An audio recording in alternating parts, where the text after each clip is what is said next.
Hey, it's me, Tegan, and I am back.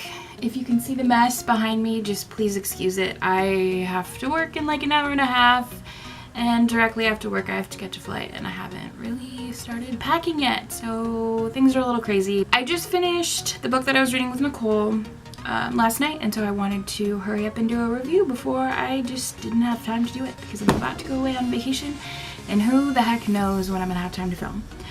So without further ado, this week Nicole and I have decided to read each other's favorite classics because we recently had a discussion where we realized that she had never read Wuthering Heights, which is my favorite, and I had never read Pride and Prejudice. That's what we did. Here's my copy of Pride and Prejudice. It's a pretty Reader's Digest copy. Okay, so I have had Pride and Prejudice sitting on my TBR shelf for years. So I'm really glad that I finally had the opportunity to read it, especially as I have also had Pride and Prejudice and Zombies on my shelf for quite a while. I wanted to make sure that I read the original first because I just felt like it was cheating if I didn't. Pride and Prejudice is a classic, obviously. It's incredibly popular, and I understand why as a lit major. I can totally understand its importance. That being said, let's move on to a summary. So, the first sentence of the book kind of tells it all. It is a truth universally acknowledged that a single man in possession of a good fortune must be in want of a wife. This carries the entire story. Basically, in the beginning of this book, there's a gentleman named Mr. Bingley who arrives at Netherfield, which suddenly turns the Bennet household upside down.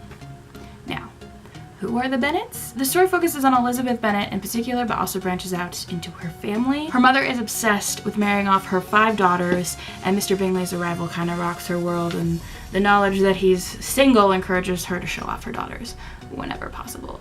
Now, going off of that quote that I've just given you, it would assume that if a single man in possession of said fortune was in want of a wife, that a single woman who is not yet married and has limited options is probably definitely in desperate need of a husband.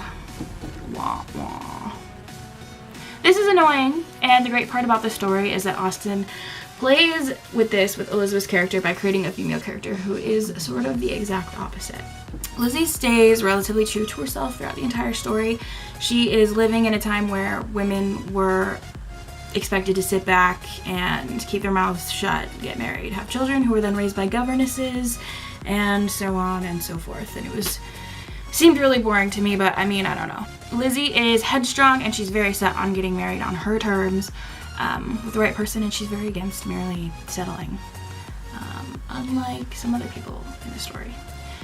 Early on in the story, we also meet Mr. Darcy, who is Mr. Bingley's super wealthy friend.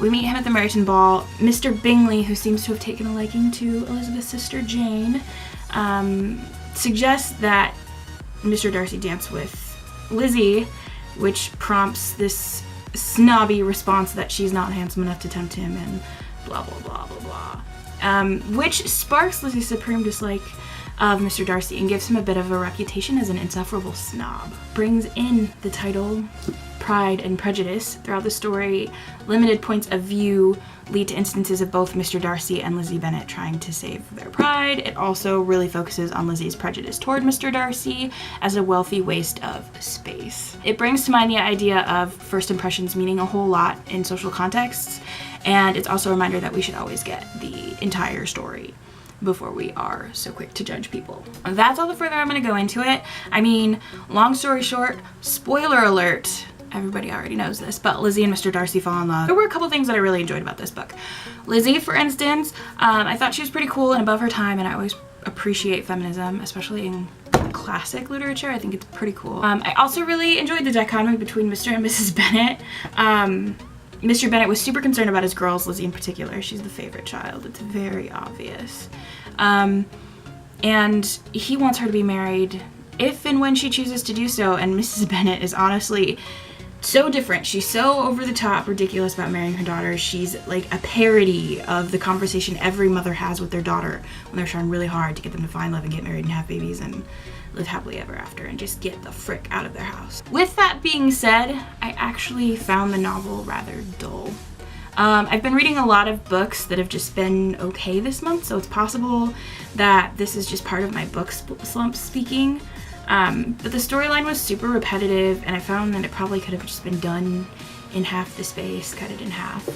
I'm also a little bit horrified of the idea of marriage, and reading a book that focused solely on trying to marry off young women made me a little queasy. Nicole, I do understand why you would love this and why so many people love it. I can appreciate it. Sorry that I wasn't more excited about it. Parts of it were very entertaining, but I just kind of struggled to push myself to finish. I kind of found it lacking in the darkness that is present in most of my favorite classics, like Wuthering Heights, Jane Eyre, Jude the Obscure, Great Expectations. It's missing like that darkness, that creep factor that I love that is present in a lot of classics. So on to the grading. For plot, I gave it a 2 out of 5. Like I said, it was dull. Characters, 3 out of 5. A 3 for Lizzie and her parents, and I guess a little bit for Mr. Darcy, but I kind of just hated everybody else. And I mean, I don't know. The writing was a 5 out of 5. It was beautiful. Of course it was. Jane Austen writes beautifully. She's great.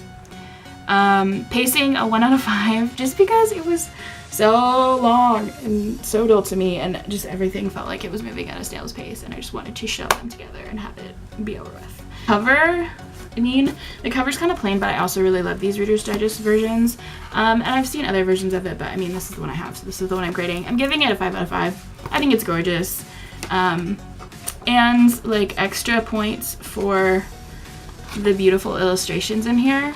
Basically, that adds up to a total of 3.2, rounding it down to a 3 out of 5 stars. Next week, Nicole and I will be reading A Discovery of Witches. I don't remember the author's name. I haven't gotten a copy of the book yet, but Nicole said it looked amazing, so I'm really excited for that pick. And I'm also really excited to see what you have to say about Wuthering Heights, Nicole.